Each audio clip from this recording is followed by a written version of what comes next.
now, the next thing that happens is Yeshua, and let me go ahead and switch over to the NASB for one reason. In the NASB, if there is a quoting from the Tanakh, it will be bold. Okay? So this is what he says in verse 6. But he said to them, rightly did Isaiah prophesy about you hypocrites, as it is written, this people honors me with their lips, but their heart is far from me, and in vain do they worship me, teaching as doctrines the commandments of men. We could have a heyday with this. And what I mean by that is we could go in and we could look at these words: worship, vain, doctrines, teachings, commandments, all of those things, honor. We can look at lips. All of those have relevant Hebraisms in them when you're reading the scroll of Isaiah in the Hebrew. But I'm just going to leave it how it is. We're going to leave it kind of in the English here because, of course, there are people that are going to say, I'm never going to learn Hebrew. There are people that are going to say, I'm never going to learn Greek. So we're going to go with the text itself and see if we can actually see what's being said here. So, jumping back into the text, looking at verse 6 in the bold, we can see this people honors me with their lips, but their heart is far from me. And in vain do they worship me, teaching as doctrines the commandments of men. Now, the next thing that happens is Yeshua addresses them concerning their traditions. Now, before we go any further, there's a few things you need to know. The first one is that there actually was not an actual written compendium of those oral traditions at the time when Yeshua was speaking. This is what's known as the oral law. Now, let me explain to you how this works. First and foremost, it's important that you understand that there is a connection to this week's parasha and the Pharisees. And it's this. When it says that Moses came and sat in his seat, that he would sit in his seat and the people would come from the morning until the night, and he would decide between one thing and another, and he would give instructions from Yahweh concerning that matter. There is contained within that understanding in Jewish circles a belief that when Moses would make a decision and God would give him instruction concerning that decision, that Moses would speak the judgment, and from that point forward, any other choral that came along that had the same similarities was already decided by that original oral judgment. So now Yithro comes along and he says, oh, you have to break this up. You have to put people over 1,000, over 100, over 50, and over 10. Now, what's interesting about that is then we see Moses heed his father-in-law's voice and go and actually have this connection of this process, right?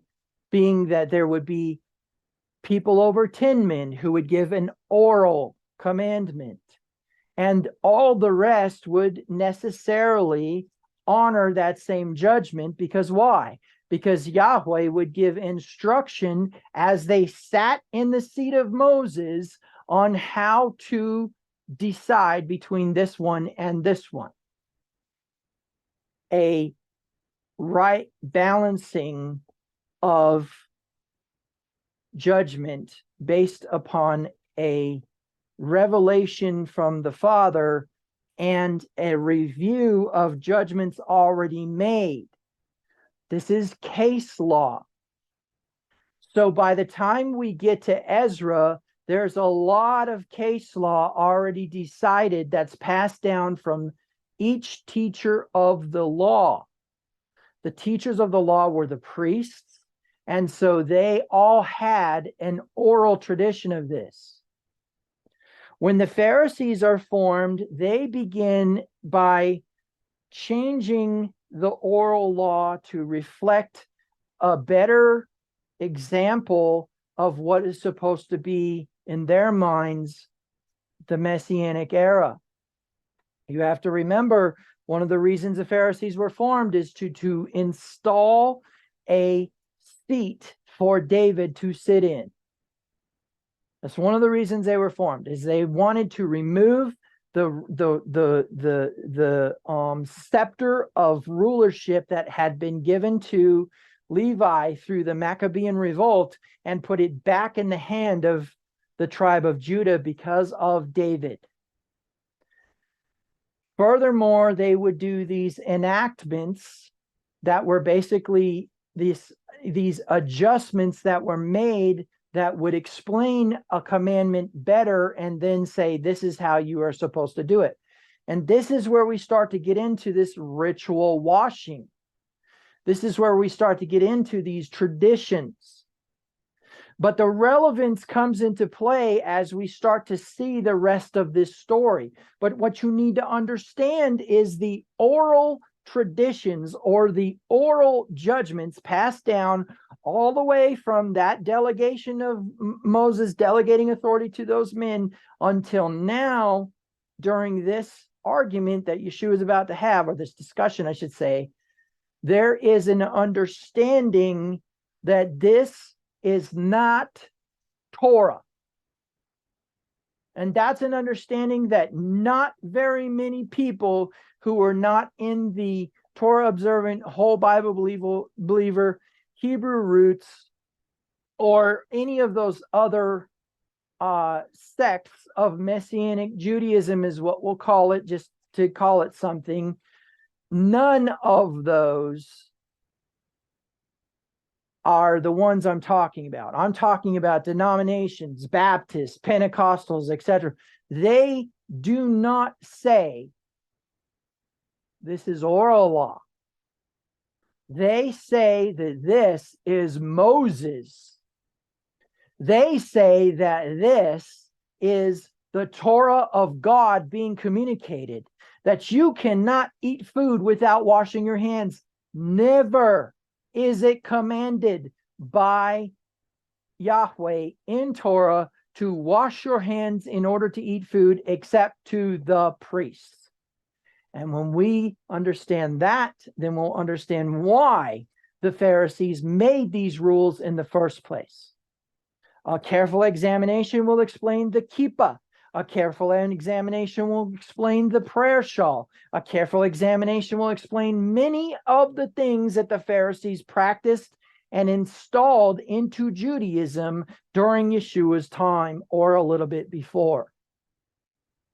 Now, the reason why this is important is because as we get into this discussion, you're going to see Yeshua address this and explain the problem. But you need to also see that he did one of three things: either washed his hands, was fasting that day, or they didn't see him not or do wash his hands. But I want you to understand, they come to him and say, why do your disciples? The pulpit will tell you because Yeshua didn't have to. The pulpit will tell you that they didn't confront him about that. They wanted to pick on his disciples. No, they did not observe Yeshua not washing his hands. Now, how or why is irrelevant. Let's get into the text. Neglecting the commandment of God, you hold the tradition of men. Now, that's his statement. And he says, or it says, he was also saying to them, you are experts at setting aside the commandment of God in order to keep your tradition. Y'all, you need to wake up and see, he just defended Torah. The Torah that in 3.5 years or 1.5 years, whichever one you accept of how long he was here with his ministry, was supposedly done away with when he died. He defends it. He tells them, you are annulling Torah with your traditions. Get this. Your Messiah defended Torah. He never taught that it was going to be done away with. He never taught not to keep it. And he never, ever said, ever, if you're going to follow your Messiah 100%, he never said that you could eat whatever you wanted to. But let's keep reading. Let's keep reading. He says, for Moses said, honor your father and mother. And the one who speaks evil of father or mother is certainly to be put to death. Okay, those are both in Torah. Okay, they're in Deuteronomy, and they are in Exodus. But you say, if a person says to his father and mother, whatever I have that would help you is korban, that is given to God. There's those parentheses again. You no longer allow him to do anything for his father or his mother, thereby invalidating the word of God by your tradition, which you have handed down, and you do many things such as that. Okay? Now, before we get any further, what he does is he gives an example of where their enactments, their takanot, or their ma'asim have annulled the commandments of God. He flat out shows them one from the 10 commandments that you are looking at when you look at this. Right here. Honor your father and your mother. So Yeshua interprets that commandment. Yeshua interprets that commandment as that you should take care of your family when they get too old to take care of themselves. And then he says, but you say that whatever I have given to God, I don't have to give to you. Oh, there's a lot we could talk about with this one, where people say, oh, you know what, I need to do this over here with this money, when really they're supposed to be putting it in a different place. Oh yeah, we could talk big on that one. But here's the deal. He says, so that word korban was the idea of giving an offering to God that should have been given as an assistance to his family members, specifically his mother and father. Okay? So Yeshua quotes directly from our parasha that we were looking at today. Now, getting back into our text, we're going to go a little bit further. After, that's important, after he has this discussion with the Pharisees, watch what he does. In verse 14, after he called the crowd to him again, he began saying to them, listen to me, all of you, and understand. There is nothing outside a person which can defile him if it goes into him. But the things which come out of a person are what defile a person. Right? Okay. Now, then he talks about, and then it says, and when he later entered a house away from the crowd, his disciples asked him about the parable. And he said to them, are you so lacking in understanding as well? Do you not understand that what goes into a person from the outside cannot defile him, because it does not go into his heart, but into his stomach and is eliminated? Thereby he declared all foods clean. Now, couple things that are very, very, very, very important here. Okay? The first one is, what did he discuss about this with the Pharisees? What did he discuss about this with the crowds? And what did he discuss about this with the disciples. Now, there is a scripture, there is a verse that says Yeshua only spoke to the people in parables. That means anytime he's actually addressing the crowd, not the Pharisees, not the disciples, he's addressing the crowd, what we would call the common people. He speaks in parables only. That's important. Now, when the disciples get together in the house later on with him, they ask him, what's the meaning of this parable? And he explains to them. So this is something there's two very important elements here. The first one is when we go back into the text and we look here, and he's addressing the Pharisees. He says, rightly did Isaiah prophesy about you hypocrites. Rightly did Isaiah prophesy about you hypocrites.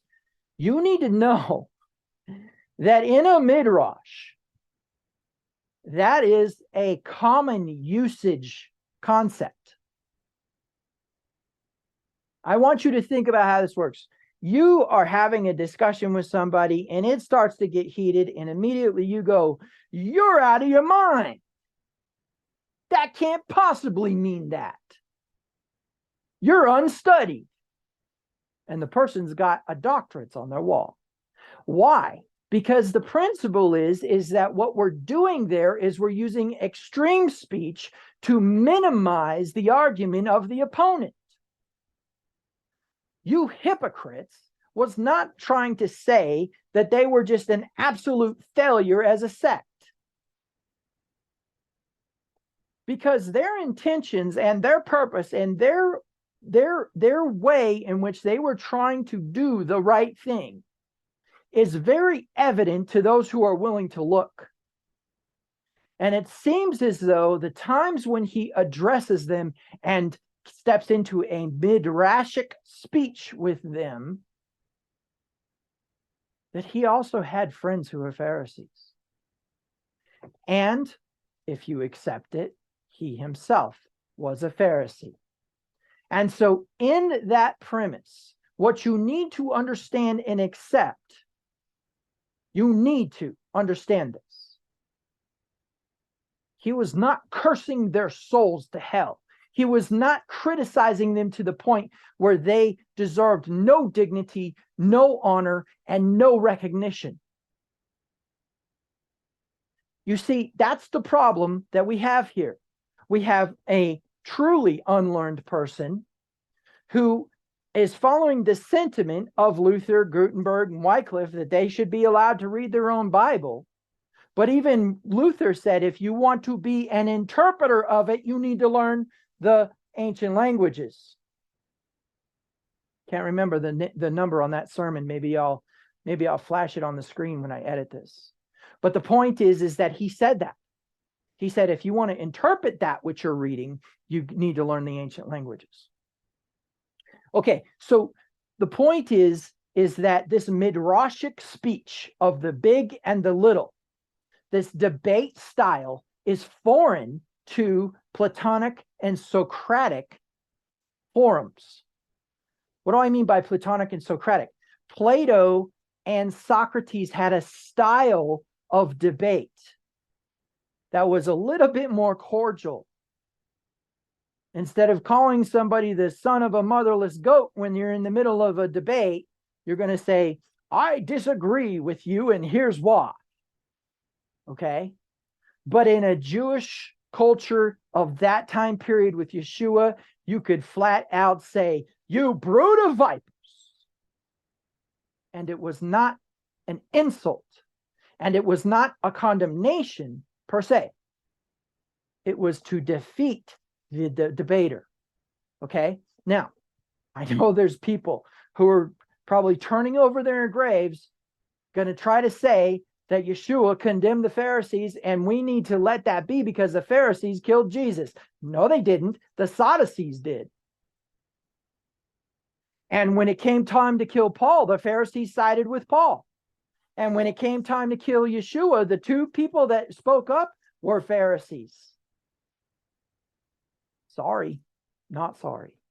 So the point is that basically how this works is he addresses the Pharisees in a certain style, but basically he does not use midrashic speech with the common people. He uses parabolic speech. He uses parables, and specifically agadic, which is a storytelling style, poetic style discussion to give teachings to people. One day, a man went out to get a newspaper, and underneath the newspaper, he found a rock, thought it was useless, and threw it away. Later on, somebody found that same rock and took it to a dealer and got over $5,000. Parable. Not a hard one to understand, right? What's the agadic speech there? The agadic speech there is, don't throw away something that you don't know the value of. Does it mean a man actually went out to get his newspaper and found a rock? No. It means that he's communicating that. So now this is what happens with the disciples. They say, hey, dude, what does that parable mean? Now let's go read it really quick. Just so that we can get our minds wrapped around this. Every time he speaks to the crowd, he speaks in a parable. Now listen, after he called the crowd to him again, he began saying to them, listen to me, all of you, and understand. Ooh, there's that concept, right? What was the reason why he used parables? What did he say? What was the reason why he used parables? He said so that their ears would be dull, their tongue would be dumb, and their heart would be hard. But those who had ears to hear, eyes to see, and a heart of understanding would get it. So he gives the common people something that they may not understand, and he gives the common people a parable. A parable, as in something that's not necessarily true, but is something for them to ponder and try to figure out the in between the lines. Agadic speech. Okay, so getting back into our parable, this is what he says. He says, there is nothing outside a person which can defile him if it goes into him. But the things which come out of the person are what defiles the person. Okay? All right. Now, before we get into the interpretation of the parable, I want you to understand that he spoke something that they would have to read between the lines. Get that. Because there's a sentiment that you, who are uneducated, can read this verse and understand what it says. And yet the gospel itself of Mark says it was a parable and therefore could not be understood by common people. It could be understood by the learned, but remember, he spoke to the learned in a different speech. It could be understood by the disciples because he was willing to give them explanation. Okay? Now, the reason this is important is because what we get into in verse 17. And later, when he entered the house away from the crowd, the disciples asked him about the parable. And he said to them, are you lacking understanding as well? Ouch. Do you not understand that whatever goes into a person from the outside cannot defile him, because it does not go into his heart, but into his stomach and is eliminated? Thereby he declared all foods clean. Notice the parenthetical statement. Let's talk about the parenthetical statement in Mark chapter 7, verse 19. There is evidence in the manuscripts. In the textual criticism, if you have a Greek New Testament, there will be a little number, and that little number will lead to a thing at the bottom that'll give a symbol. And when you go to that symbol in the beginning of that New Testament, it will tell you marginal text. Meaning what? It was written in the margin of manuscripts and later added to the text. This is called a gloss. And there are thousands of glosses in the New Testament.